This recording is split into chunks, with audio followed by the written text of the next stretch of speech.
Hey there, everybody. Welcome to Fresh Out, the podcast, the greatest podcast for Nintendo fanboys. I'm the board game guru, game master extraordinaire, and Super Nintendo fanboy, Jahan.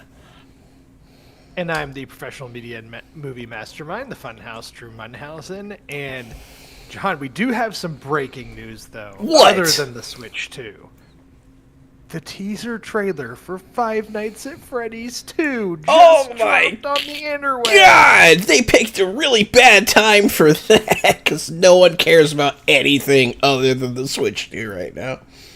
I watched it. It's like 40-something seconds long, and basically what I gathered is that the robots, the animatronics, are now outside of the Freddy's building. Oh, They're no! in other places, and ooh, boy. So that just happened. So I knew that if we didn't address that on today's episode, We'd get flack for it in the comments. Yeah, absolutely. The torches and pitchforks were going to be out. Yeah. But I just figured it was best to get ahead of that before we even get to the Switch 2, right? I mean, just it was a good call, man. It was a good call. I'm glad we got ahead of it. I'm glad that we established that, and now the people see. Now you can't complain. They're all happy. Actually, you know what? We don't even need to talk about the Switch 2. That's it. Hey, thanks for listening, everybody. That was it. That was the whole podcast. No, I kid. Of course, we said it last week that we were going to talk about the Nintendo Switch 2 and all the information that came out today. And I have to admit, John, there was a lot more information that came out today than I even expected. A lot more. When they said earlier this week that the Direct today was going to be an hour long, I was like, oh, okay, so we're getting like a bunch of games then, because there's no way they're talking about the console and specs for that long. To be honest, I initially thought it was going to be like a 15-minute thing. It's like, here's the console, here's the overview, here's the price, here's when it's out, and maybe here's like a new game or two. I wasn't expecting them to go through like all this stuff, which will kind of break it down. I guess first off, Jahan, before we even get into like specs and things like that, just the overall Direct, how'd you feel about it? So are you hyped? I'm very hyped. Everyone is hyped. Even people I was not expecting to be excited for this. It was probably the best, at least in a while, Nintendo Direct, but possibly ever. Honestly, like, other game companies take note of how to reveal things, because like a lot of times Xbox, they'll do this big build up and then we'll get to the show and it's like wah wah. It's like, okay, thanks for nothing. They absolutely delivered in this Direct. I was hyped the whole time I was watching. I was like, I can't believe this. And I never, honestly, all the way up until the end, I didn't see half of what they announced coming.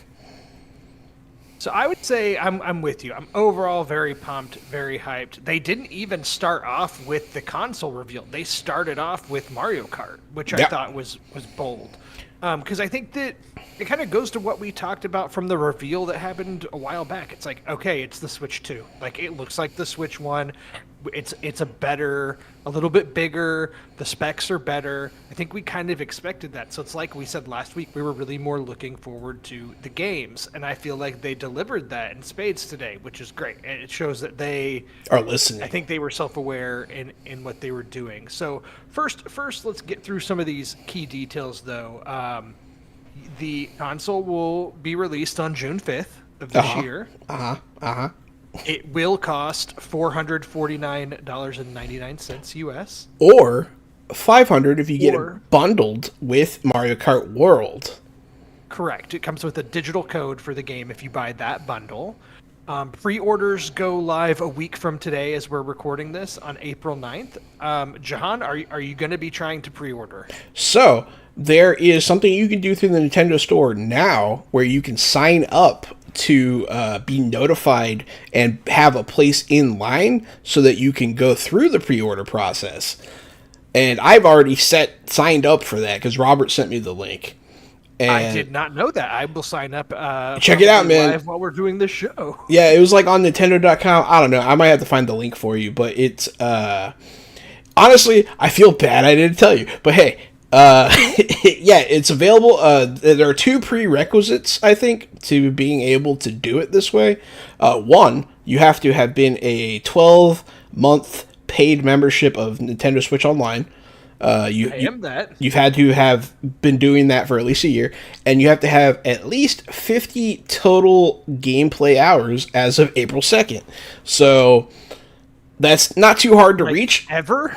Yeah, ever, I think. And this is just, it's a genius way that they've devised to minimize the impact scalpers can have, because it's hard to fake that, you know what I mean? Like, right. Especially retroactively. Like, if they had had a warning this was going to happen, maybe. But, nah, man, I'm going to get a notification on my email, and it's going to send me to a store where I am able to access the site for a time window and order everything I want to order. So, hell yeah. I'm seeing this now. If you wish to purchase from My Nintendo Store, you can register your interest for either the Nintendo Switch 2 or the Mario Kart World Bundle. If selected, you'll be sent an invite to their when it's time to purchase. Very cool. Yes, sir. Yeah, so anyone listening, that's a big thing. Check that out. It's a way to get ahead of the scalpers, and Nintendo is trying to help us out. So yes, to answer your question, I'm absolutely pre-ordering it. I'm almost never like on the first wave of consoles, mostly because of financial reasons. Fortunately, I've been fortunate in my life and job to have a little bit of extra money. Actually, this money I've been saving from a writing job that I had last year, where I got paid like $600 to write for a TTRPG. So I'm actually spending that on this. So I'm really excited, man. That's exciting. That is really exciting. I am also planning to pre-order, and here's some other specs: 4K support, HDR, and I believe it's 4K support when docked. The Something like undocked, that. it has a 1080p, like an HD screen, but the HDR is on the handheld version too. The Joy-Cons have mouse controls, which we speculated from the initial reveal. We did, and oh my god, they're already exceeding my expectations with this. We'll talk more about that later. Initially was like, am I really going to use that? But then when I realized with a game like Metroid Prime 4, you could use it, I was like, oh, I get it. I get the appeal. Yeah, at first-person shooters are the big one, but the thing that I'm realizing is that the user interface of almost every like turn-based strategy game or real-time strategy game on a console ever has been shit. With a mouse, it will universally overnight make the Nintendo Switch the console of strategy games, and I don't know if that was intentional, but it's what's going to happen. Fascinating. Yeah, that's a really good point. Because they're bringing Civ 7. 6 gigs of storage on the console, which is 8 times what the Nintendo Switch 1 had. Let's see. You're not going to be able to reuse your cards, your extra memory cards. You have to get a different kind of memory card now. But that's not a big deal. There's these new red cartridges for the Switch 2 games, but your cartridges from the Switch 1 will be compatible here. Which, that's another key thing to note, is backwards compatibility. That most games will be backwards compatible with the Switch 2. It sounds like the ones that won't be are the ones you'd expect that maybe have interesting peripherals, like Nintendo Labo and stuff like that is the stuff that's not going to work here. Yeah. And possibly some indie games that just don't support it, that kind of thing. Yeah. They also have like a new game chat feature. There's a proper button on the remote for chat. So it sounds like they're integrating that properly. Obviously Nintendo Switch Online and playing with friends and chatting with friends has always been a little bit of there's just a few barriers in place because it just wasn't designed for that initially. And it sounds like this will have a little bit better options for online play, playing with friends. They're also really emphasizing this camera peripheral. So there's a camera peripheral. I have read that you don't have to use theirs. You can use your own, but the camera peripheral I think is like $50, and for a good camera, that's really not that bad. The other things to note about their chat features is it's cool. You can do only voice, you can do voice and video, and with the video, you can either just have it be of you or you can share your screen. so that they can see what games you're playing, and you don't have to be playing the same game. So you can all kind of communicatively play different games together, which is pretty cool and interesting, because I know some families that like to play games together like that. So it's a super cool feature. And the microphone. There's a Nintendo Switch 2 Pro controller, which pretty much looks like the original. It adds the new buttons, but also it has a headphone port in it, or an audio jack. It has an audio jack, it has the chat button, and I think it also has some back buttons, like the Xbox Elite controller. Two extra back buttons. Yeah, very cool. So that's great. Okay, so I'm looking at, that's all the peripherals kind of stuff. Anything that surprised you here, Jahan? I feel like this was all the stuff that was like, okay, this is kind of just confirming all of what I was expecting. The stuff that really surprises me is the emphasis on online chat and play. That's very cool. I'm glad to see Nintendo entering that era of console. The other thing that was surprising, they have the feature where you can play games online with people that do not own the game, if they're your friends. I'm not sure. Yeah, they're talking about this digital card swapping thing. Sounds really fascinating. Yeah, there's a digital card system where you can make a digital card of a game you own, let a friend borrow it digitally for like a couple weeks. But there's also a thing where if you have Mario Kart, you can play with like 4 other people on your copy online, and that is crazy. Good for you, Nintendo. But I mean, I guess that's what happens if you're going to be charging $80 a game now, which I'm hoping isn't the regular. But you saw that, right? We'll get into that. We'll get into that. Okay, good. We'll talk about it. Because that kind of gets into the next topic. Because I think the main thing to move on from here is the first party games that were announced here. Oh yeah. Of course, the big one is Mario Kart World, which I thought. It's kind of amazing with these kinds of games, because I'm like, what more can they really add from what Mario Kart 8 had? Mario Kart 8 just seemed like the ultimate version of all Mario Kart games. As we know, Mario Kart 8 was the best-selling game, Mario Kart 8 Deluxe was the best-selling game of all time, or is the best-selling game of all time on the Switch. And Mario Kart 8 was the best-selling game on the Wii U.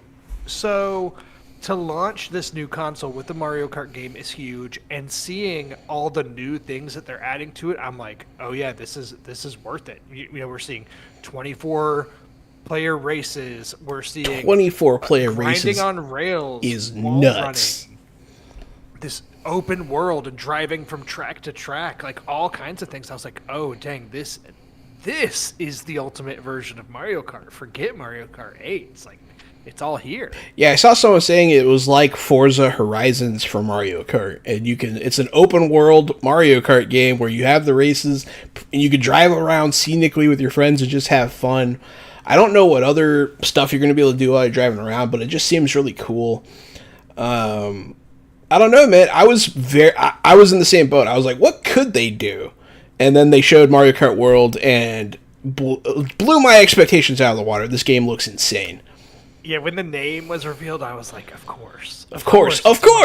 World. Of course. It makes perfect sense. Yeah, absolutely.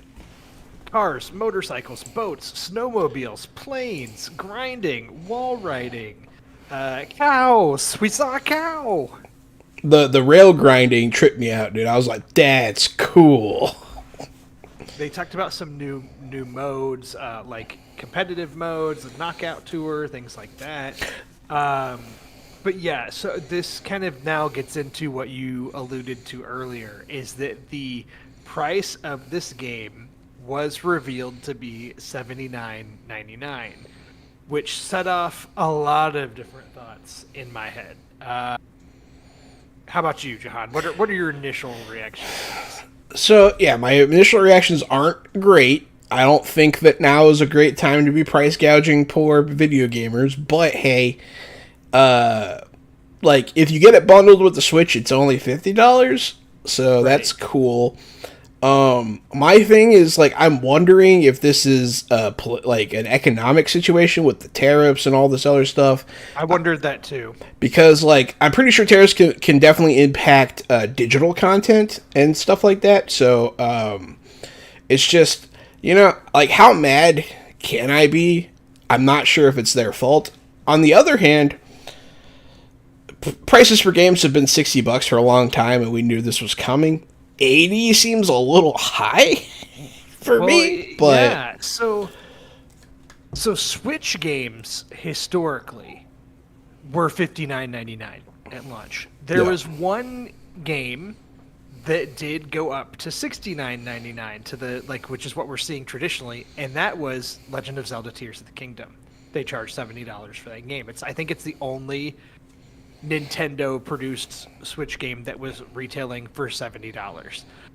Granted, $70 is the price we're now getting used to paying for new across the PS5, board, Xbox Yeah. games, whatever. That's kind of the new standard. For them to, like you said, leap over that and go to $80 for this, I'm like, well, on one hand, I'm like, I get it from their perspective. Again, you don't know if the economics play into it. Also, we know that Mario Kart 8 was the best-selling game on the past 2 Nintendo consoles, so they can charge whatever they want for it because people are going to buy it. Absolutely. And then it immediately made me jump to all the conversations going on around the price of GTA 6 and what that potentially People may are be saying it's if they going to would be $1 charge- million. If they would charge more than $70 for it, and I'm like, well, if Mario Kart can charge $80, Grand Theft Auto could charge $80 or more. I hate to say it in a venue where someone might hear me in the industry, but if they charged me $200 for GTA 6, I would pay it without a second thought, Drew. Without a second thought. But yeah, no, the thing here to think about, I guess, with this price point, one, I'm annoyed specifically because it's Nintendo, and historically they almost never lower prices except in very rare sales, and even then, but not by much. So like, we're never going to get a first title or a first person title from Nintendo that's like half off. Like, it's not going to happen. But that being said, like we were talking about earlier, they do have it set up where one copy of the game can play 5 people. You know what I mean? So it's like they're charging more, but they're also kind of meeting us halfway. Because no one else has that. Like, Xbox isn't like, yeah, play with your friend for free. Why not? You know, that's not a thing. You can't let them borrow games digitally. So I feel like you have to look at what access to the game you're actually getting for the $80 before you can really complain, because it seems like you're getting greater access. The price brings up another thing, because there's another game that was revealed called Nintendo Switch 2 Welcome Tour. Did you catch this part of it? Yeah, when they said what they said, I raised an eyebrow for sure, but yeah, this is like, it's basically like a game manual, but it's an interactive way to learn more about the console and what it can do. But there are little like mini games in it and stuff. But this is a paid digital title, and there's a lot this is the one thing I've seen some Nintendo fans a little bit up in arms about. Like, how petty is it of Nintendo to now charge for the game that's essentially like the pack-in exclusive that is an overview of the console. Seems a little bit yes, it is price gouging of them. But I'm hearing, a lot of people are saying it's kind of like 1-2 Switch, which was also paid for. I'm not sure how much of a game this actually is, though. If it really is just a tech demo, it's horseshit. What if it's $5 though? Like, if it's $5, like, how mad can I get? But I don't think it's gonna be $5. You think it's gonna be like a $30 or $40 game? I think it's gonna be like a Surely $40 it's not game. Be like $60 or $70. No, I think it's gonna be $40 at least. Yeah. So this is where I found a, jump into the Nintendo subreddit. It's pretty active today. Go figure. But there's there's this thread that was created 6 hours ago that says the price is absolutely ridiculous, and this user on Reddit, GabTab0000, is saying, I'm totally fine with the price of the Nintendo Switch 2 console. $450 seems like a reasonable price for a new gaming system. However, the price of everything else is an issue. Nobody wants to pay $80 to $90 for a new game. Even with all new features, nothing in that Direct screams $80. An extra pair of Joy-Cons is $90. A game manual that's not free and having to pay extra to upgrade old games is ridiculous. All in all, the announcement of the prices is killing the hype people are having. And there's a few responses to that. That's like, yeah, the selling of the manual/tour is actually pretty petty on Nintendo's part. Someone said at least our old Joy-Cons and Pro controllers are compatible. Are they? They are. You just don't get the chat button if you're using those. But they're compatible? That's honestly, you have to give them credit for that. That's crazy. Can the old Joy-Con snap in? Probably not. I don't know if they can snap in. I would imagine so. You can just Bluetooth connect them and use them wirelessly. Which is fine, because I have 3 sets of controllers. So, yeah. Be nice to be able to still use those. The thing is Mario Kart World is the only Nintendo game, that we have been given a price for. Like a suggested retail price for. So there's a few other games that were announced here. Obviously, we talked about their Welcome Tour, but also the big one, the big reveal at the end, which is Donkey Kong Bonanza, which to me, I was really on the train of thinking they were going to announce a 3D Mario game. Yeah. I feel like this filled that spot. I'm like, the beginning of the video, even I was like, Drew was right. This is 3D Mario, absolutely. And then it was Donkey Kong, dude. If I hadn't been at work, I would have like yelled out loud. Like I was pretty. It looks awesome, dude. That game looks awesome. And exactly, this looks awesome and looks super fun. And any disappointment I would have had for there not being a new 3D Mario turns into excitement for this game, because this fills that spot. This is gonna scratch that itch for me, I think. I'm not sure if it's true, but I heard another podcaster or somebody saying that it's the same team that did Odyssey. So okay, that makes sense. It looks because it looks like it.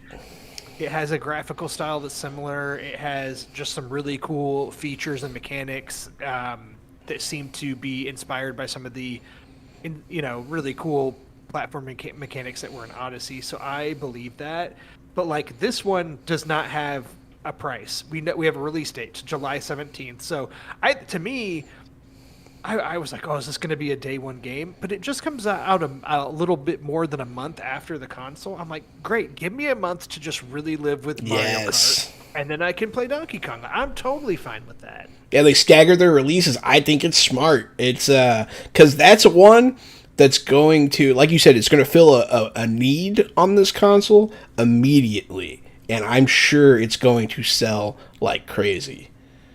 And there are many dedicated PlayStation gamers, and there are many dedicated Xbox gamers, and there's dedicated PC gamers, but there's the dedication that Nintendo fans have is a whole nother level. And there are Nintendo fans that will buy every single game that Nintendo publishes.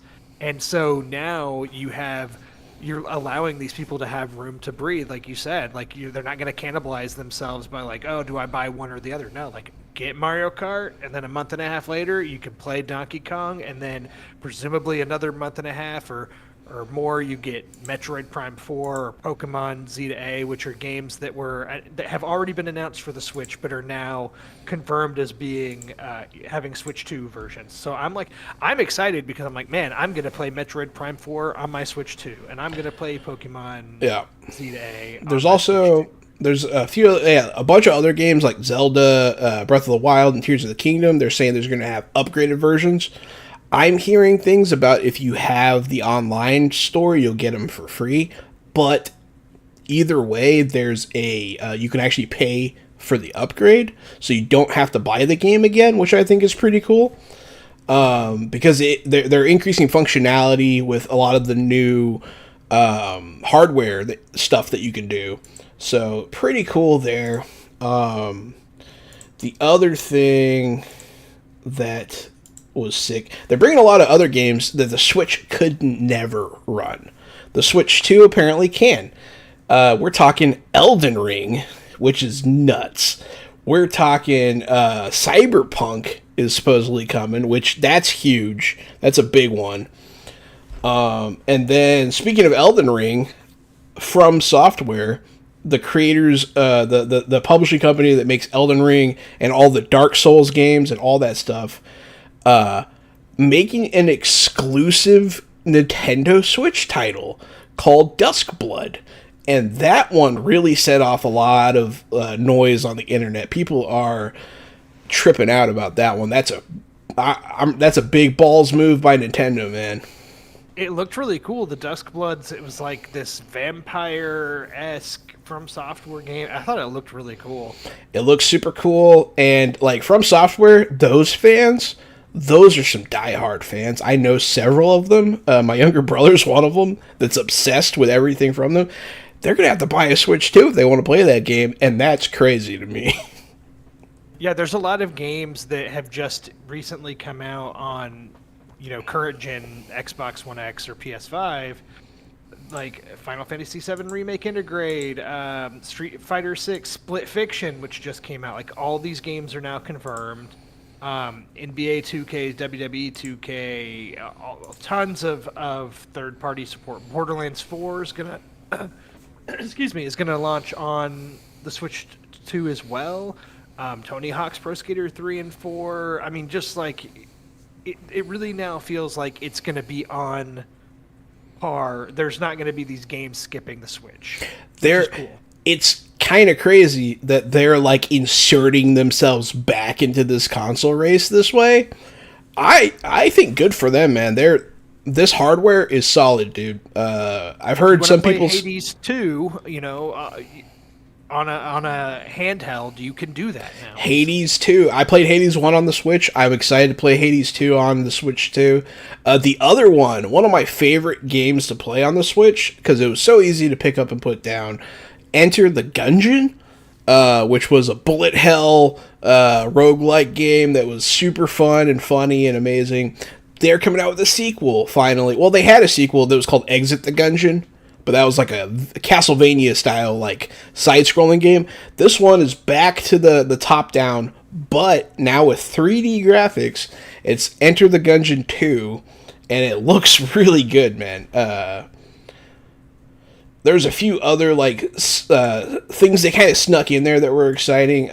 Did you see the very vague little teaser for the Project 007? I did. Oh my god, dude! They're trying, man. They're trying to bring us back to childhood with this one, and I hope it's as good as I want it to be. I hope that this can live up to GoldenEye on the 64, man. Did you play Kirby Air Ride, the Nintendo GameCube game that came out in 2003? Did you play that at all? I did not. I did not have a GameCube at any point. Oh, okay, interesting. I missed that console. Well, they announced this Kirby Air Riders, a new racing game coming to Switch 2. It's being developed by the director of Super Smash Brothers, so I assume that game has its fans. This seemed like this is one of the ones that went over my head. I'm like, okay, yes. This doesn't really do anything for me. Doesn't do much for me either. The original must have its fans. Yeah, it definitely excited people online, but I just wasn't. It doesn't have any nostalgia for me. I'm not saying I'm not interested, but it's just I don't know what to expect from it, kind of thing. Yep. But then that goes into the fact that you said you didn't have a GameCube. Well, luckily for you, yes. Nintendo Switch Online subscribers will now get the Nintendo GameCube emulator that will be exclusively on Switch 2. They said it's launching with 3 games. It'll come with The Legend of Zelda Wind Waker, F-Zero GX, and Soul Calibur 2. And it made it clear, it's like, and a bunch of games to follow. And the games that it showed in their little spinning wheel were all like, it's like Luigi's Mansion, Super Mario Sunshine. It's like all the games that you would want to be there. All the games you would want. Feel like we're there. So This was honestly one of my. I've been waiting for them to make a GameCube option on the Switch for a long time. The fact that it's coming to Switch 2 makes me really excited. I'm wearing my Zelda shirt because that's how excited I am. It's one of the few Zelda games I've never played, Wind Waker. So I've been dying for them to release it, and now I'm finally getting it. So how do you feel about it only being on the Switch too? To me, it makes sense. I guess for me, I remember when they brought the NES emulator to the Switch and the Super Nintendo, and it was cool because if you subscribed to Nintendo Switch Online, you got the Sega Genesis one, and I believe that's how you could get the N64 one as well. And I thought that was really cool. And while I always hoped for GameCube, I always worried. I was like, can the Switch handle a GameCube emulator appropriately, or would it slow down? Like, I Maybe. didn't know. Yeah. So that to me is, I guess, why I'm not that disappointed or surprised that it's a Switch 2 exclusive, because I'm sure this more powerful console can just handle the emulator a lot better and smoother, especially the fact that it has, what is their save option? What's Save the proper states. name for it? Save states, thank you. Yeah. So that you can literally anywhere in the game save That's it, true. exit out. And I don't know if it'll have like the kind of fast forward or backwards feature like they have on the Super Nintendo and the Nintendo, where you can easily, if you die, like easily back up a few frames and undo it. If they have that in this too, I'm like, yeah, I don't know if the Switch 1 could have handled that. Dude, I'm so excited for Zelda. I'm excited for Soul Calibur as well. That was the era of Soul Calibur where the different consoles all had different exclusive characters. I remember I played it on Xbox where you could have Spawn. Xbox had Spawn. The PlayStation had was it Star Killer? No, it was Darth Vader. Heihachi. Hayachi had Hayachi, and then Nintendo had Link, and that was so cool to me. There was a fighter.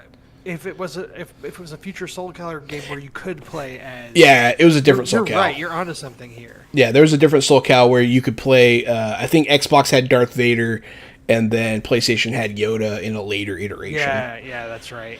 But yeah, man, I'm excited for that. Soul Cal was my jam back in the day. I can't believe I finally get to play Wind Waker. I'm okay with. I mean, you brought up some good points about the emulation. Maybe it can't be handled on the Switch. It almost seems kind of petty to me that they didn't put it there, but I understand you got to market your games, and I can't complain because I get to play it. So I think the only thing here about the GameCube and Wind Waker that did surprise me is, like, we've gotten on the Wii U, they did the Wind Waker HD. They remastered it so you could play it, in widescreen and whatnot. And then I think that Switch fans have been waiting for a long time for that remaster to be re-released on the Switch, because it has not been.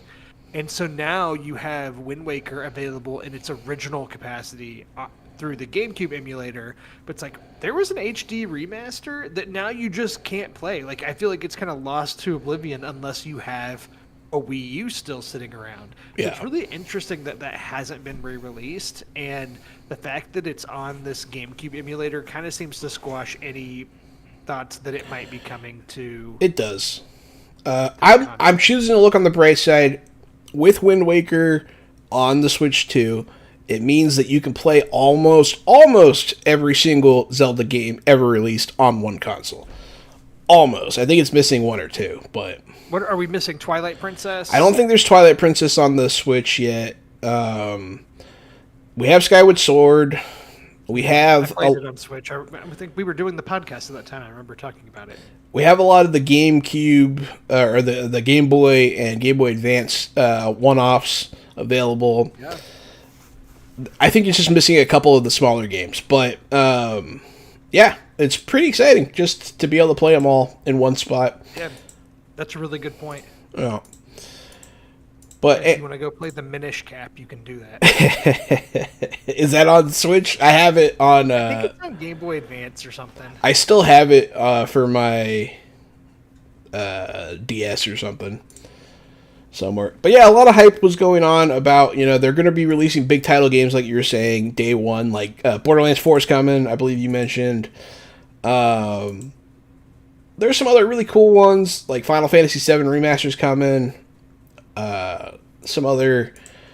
I mean, we go on and on about all these games, man, but... Yeah, when you get to the third-party stuff, to me, I'm like, it's exciting, but it's also, to me, I'm like, good. This is how it should be. We should be getting all these games that are coming out to other consoles or have been released on other consoles, but maybe skipped the Switch. You're finally getting them now. I'm like, okay, all the Switch owners are justified. Yeah, the only things we really haven't mentioned are a few other games, like a new Hyrule Warriors game, which I'm like, okay, that's it's cool. It's not really my style game, so I'm not like super. They did this. It's not mine either. I don't like the Warriors games. I'm not a big Dynasty Warriors guy. They're doing the same thing they did with the last Hyrule Warriors, which it takes place after the Breath of the Wild game, I think, during the war or something like that. Or it takes place in between, like, when he's asleep, I think, in the beginning of Breath of the Wild. And then this one takes place... Prequel to Tears of the Kingdom. Yeah, it takes place where Zelda's in the past in Tears of the Kingdom. And so that's pretty cool. But I'm not a fan of that game style. One of the games that is coming, though, that I think actually might be an exclusive... correct me if I'm wrong, but they're coming out with Marvel Cosmic Invasion. Have you seen this? That's the 16-bit style Marvel game. 16-bit Marvel style. The style is fantastic. You get to pick two characters and swap between them as you battle through this beat 'em up style game. It looks awesome. That will be multi-console. So that will be on PlayStation. Okay, it'll be multi-console.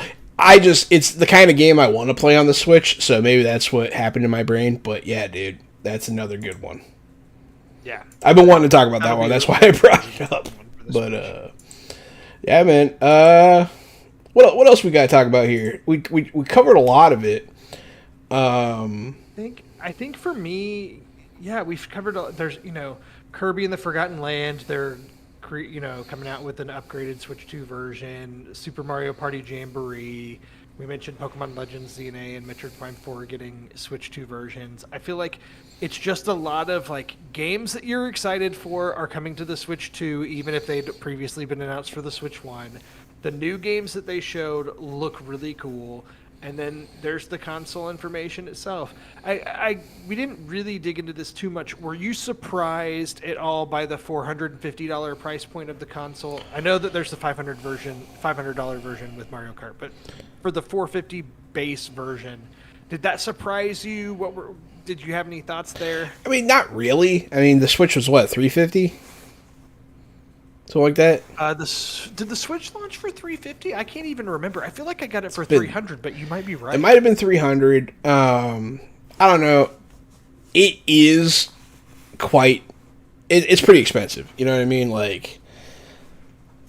Because we're talking about what, $500 all in. The Switch launched for $300. So yeah, $150 more than the Switch. So with a game, it's gonna be $200 more than that. Yeah, I mean, it's a little jarring.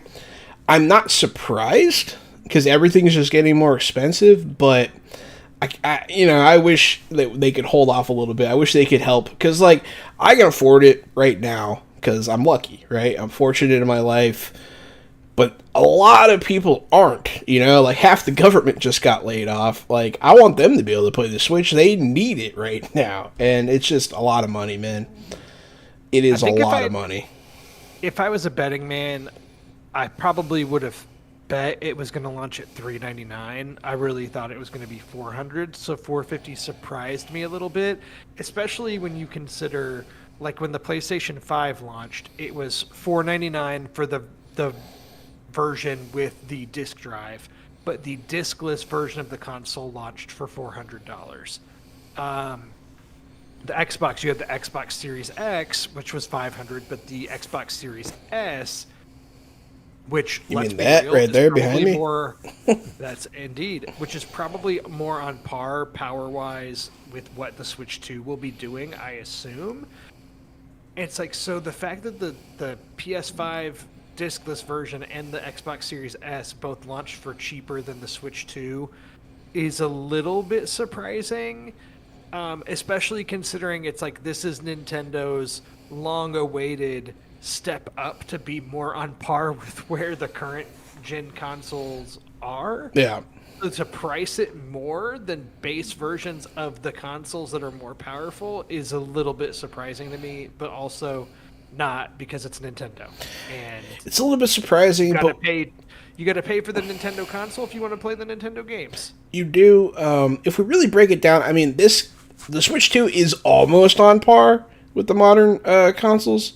It's like right there. It's pretty close. But what do you get in addition to that, right? You get a screen automatically. You don't need a TV, right? And then the controllers break up into two controllers. They're not necessarily the best, but there's a lot of functionality that you're getting that's extra. Their controllers are designed to do more things. You raise a good point.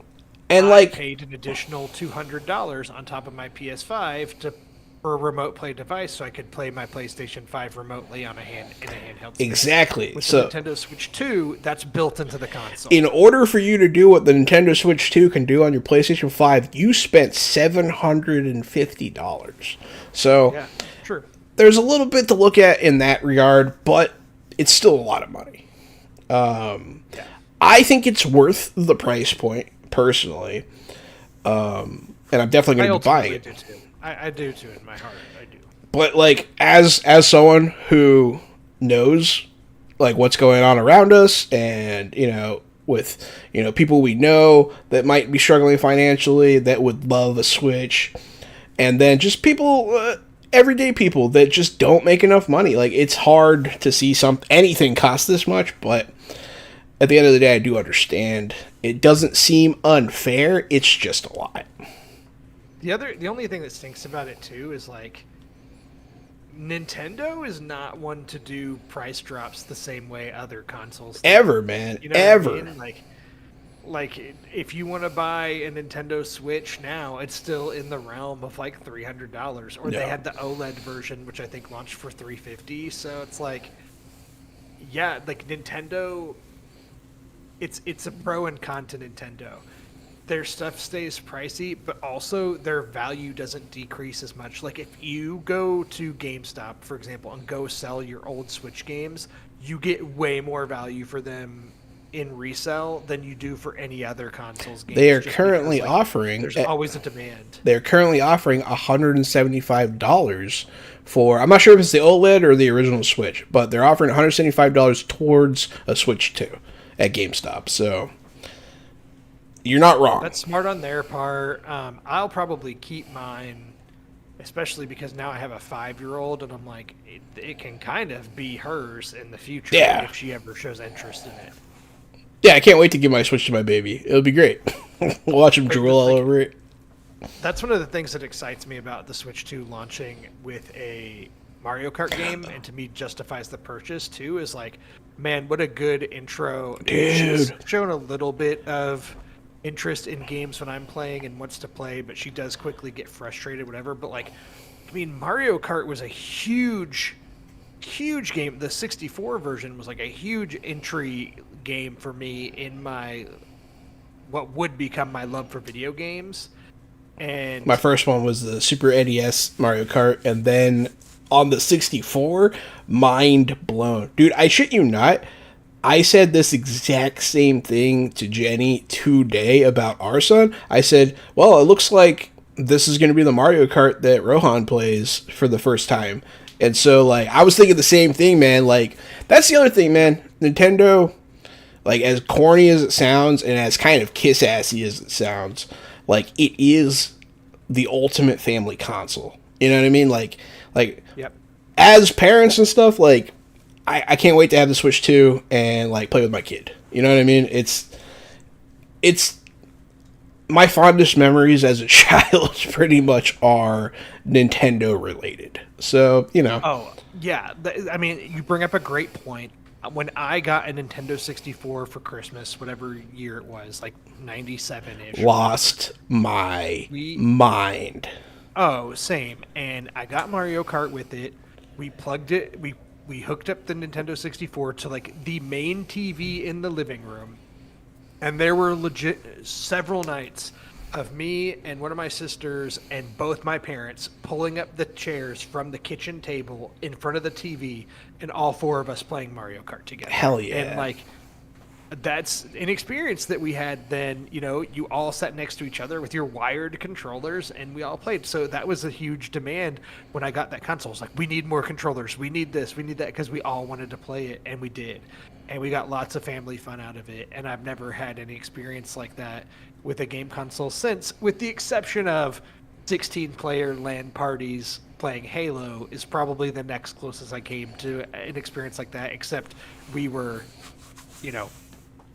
mean boys. Yeah. All my LAN parties were with the PC, so I have a lot of fun memories with that. But yeah, no, I mean, I don't know. Nintendo knows what they have. This is the family console. This is the family console, and I feel like if they were assholes, they would and could charge more, and people would still pay it. So they could have launched this for $500, and I still would have pre-ordered it. Yeah, I mean, it's true.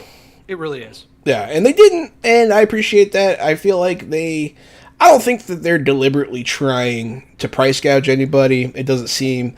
They just have their way of doing things. But you do get quality. Nintendo has always been quality. Their games have always been quality. They're the only console that I feel truly ever has exclusives.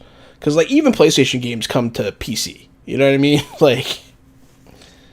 One thing I'm wondering is, it's funny you say this. You introduced me on the Nintendo Switch to these redeemable game vouchers where you pay $99.99 for 2 game vouchers, and you can use them on any Switch releases. And I've been doing that basically for the past 2 years or so since you introduced me to that. And I remember it worked on Tears of the Kingdom, which was great value because that was a $70 game. And you essentially could get it for $50 by using those vouchers, and another game for $50. So I've gotten probably my last 6 Switch games using those vouchers. I really hope they incorporate that somehow into the Switch 2. If they keep doing the vouchers, man, that's a big deal. Because I'm sure it will be adjusted though. If games are now base price of $70 moving forward, which that's in my heart, that's what I think it's going to be. I don't think every Nintendo game is going to be $80 like Mario Kart. I think that is exclusive to Mario Kart because they can. I think that new Donkey Kong game is going to be $69.99. I think it's going to be more in line with what we're seeing on other consoles, and I think that only the most high demand of new Nintendo titles will be that $80. If there's a new 3D Mario game, $80. If there's a new Animal Crossing game, $80. This new Donkey Kong game, $70. Trying to think of another example. I'm assuming Metroid Prime for Pokemon Legends Z to A, any of those that are getting a Switch 2 version, $70 is my guess. So if they do the voucher program still, I'm assuming that will maybe go up to $120 now gets you 2 vouchers, and you're still saving $20 on new games, or maybe additional value if you get a Mario Kart or a something else that's $80. That's my guess. Yeah. My assumption. So I might be wrong. I think you're right about some of it. I think the $70 for games that will also be on the regular Switch is a good guess. But I think that all Nintendo games that are Nintendo Switch 2 exclusives are going to be $80. I think they're all going to be $80. I think that if they think okay, the fanboys of this game might get mad at me, but I'm just going to say it. But who's paying $80 for a new Kirby Air Riders game that's exclusive to the Switch 2? That's fair. I'm not. I'm not going to do that. If it was $70, I'd be okay, that's on par with new games. If it's $80, I'm no, who are you kidding? Yeah. You have a good point there. You have a good point. It really does kind of only... they don't have the complete monopoly, control over us that they would want, I guess. Because, I guess I wouldn't pay $80 for a lot of these titles. but I will for some. I also, a new Zelda game, $80. Yeah. No question. I would have paid 80 for Tears of the Kingdom. So And it would have been worth every penny. yeah, yeah. That's why I'm not complaining about it too much, because I guess ultimately I get it, but it's definitely a little bit scary. It's scary. Nintendo's coming out, they're setting this trend for their new big game. Who's to say that PlayStation, when that new Naughty Dog game comes out, whatever it's called, their new space game, what if they're like, this is looks really good? They could do that. They could absolutely do it. Yeah, I agree. Well, I think it's good to start wrapping up, but I have a couple questions for you. Absolutely. So, of all the games we saw, what are you most excited for? Of all the games we saw, or features, whatever. Like, you could say the GameCube Virtual Console if you want to. I'll rank 3. Okay. Because my answer honestly is Mario Kart, and I feel like that's a cop-out answer, but I just think it's not. It looks so good for a new Mario Kart game in 2025. It's everything I didn't even know that I wanted. So I feel like I do have to put that as 1. And I have to put Donkey Kong Bonanza as number 2, because that's just right up my alley. A new third-person, open-world-esque, adventure game that scratches the itch of a 3D Mario, probably made from that same team. I'm in. That is another game that, to me, justifies me paying the price of the console. Yeah. And my third thing would be the GameCube. Son of a bitch. I'm really excited for that. And I don't know if I'm going to be playing any of those games necessarily that are available at launch, but when they add in Luigi's Mansion or Super Mario Sunshine, I'm there. I'm there in a heartbeat. So my 3 answers in order will be Mario Kart, Donkey Kong Bonanza, and then the GameCube Virtual Console. Oh boy, yeah, exactly the same, dude. Honorable mention. 007? No. Okay. The mouse compatibility, the mouse feature of the Joy-Cons being compatible in Metroid Prime, because I do feel like I will play that game in more of a mouse and keyboard style, and that's something I would have never thought that I would do. No. But given the feature, I think that could be an absolute game changer. And it would be crazy, because you mentioned strategy games, and how the Switch could become the default place to play those. But imagine what that does for all first-person shooters on the Switch. There's a chance. It has been heavily rumored. Nothing has been confirmed, but heavily rumored that Halo: The Master Chief Collection could be one of the next Xbox games that goes to other consoles, right? So we could see the Master Chief Collection pop up on PlayStation 5, just like we're seeing Forza Horizon and Indiana Jones and these other games. And if they were to release Halo: The Master Chief Collection on the Switch or Switch 2, and you could play it on the go, or you could play it with the mouse feature, incredible. That'd be awesome. That'd be cool. So cool. Yeah, I'm also hyped about the mouse. I never would have thought I'd see the Switch be a destination for first-person shooters. Me neither. The mouse feature, if it's implemented well and it actually works really well, will completely change the landscape of what Nintendo can do, because it brings it, like I said, I predict that this is going to make it the strategy game home on consoles. It's going to make it so that they have the best UI, period. And then, FPS is going to be fire, for sure. Okay, well, what did you not see, or that you would like to see? What IP was unrepresented that you're chomping at the bit, can't wait to see it on the Switch, too? So, of course, 3D Mario, which that goes without saying. Of course. But like I said, any disappointment I had in that is made up with excitement towards the new Donkey Kong. Bonanza. So it's hard for me to be too mad about that. But honestly, ever since you mentioned it last week on the episode and you talked about a new Animal Crossing, I'm like, Yeah, we're 5 years removed from Animal Crossing, which I did when I was looking at the all-time best-selling games for the Switch. Mario Kart 8 Deluxe was number one, Animal Crossing was number two, and Not Smash su- was number three. not surprising. So, and I say those two franchises in the top three that aren't Mario Kart, Animal Crossing and Super Smash, are what I would be most excited to see on a future console. Animal Crossing, especially with the added capabilities of online play and chat that they're adding into the Switch 2, would be a huge, a huge deal for Yeah. Animal Crossing, and just online play there, and just all that they can do with a more powerful console. I think that Animal Crossing will really benefit from that. And then Smash. Here's the thing.